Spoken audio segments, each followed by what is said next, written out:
Temple has officially fired Stan Drayton as head football coach, and I do think this does bring up a little bit of a question here. Should Temple drop their football program? And let me explain. Now, obviously, initially, you're probably thinking, why would Temple drop their football program? I mean, they were a power conference football team at one point when the Big East was around for football and had that automatic qualifier spot into the New Year's Bowls. But I do think that current day Temple is in a no-win predicament with football. First off, they pay $4 million a year to play their football games where the Eagles play.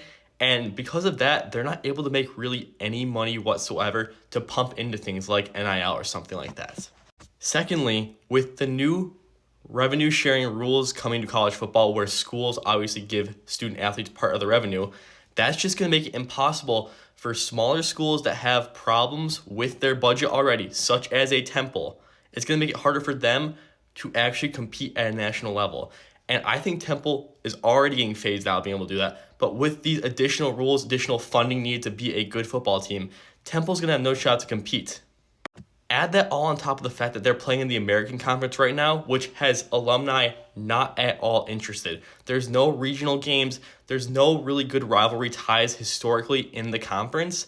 And they're just playing teams like UTSA, North Texas, Florida Atlantic, that none of these alumni care whatsoever about playing.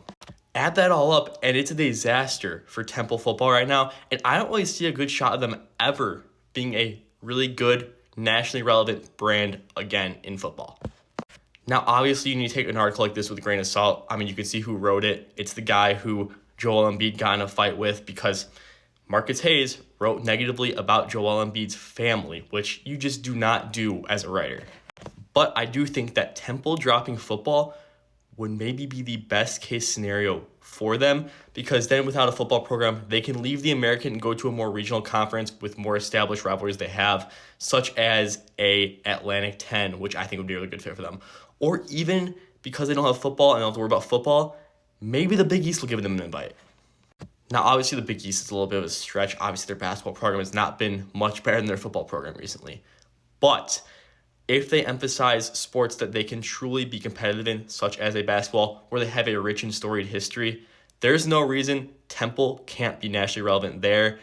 I just don't think football is ever going to be working out for them again because of the current climate of the NCAA. And as much as it stinks, this is going to be the new norm in college football. There's going to be these teams that just cannot compete whatsoever. They can't spend the money. They're already struggling with their budgets. And they're going to have no shot of ever competing. So they're going to drop down to the FCS level, or they're going to get rid of their football programs altogether.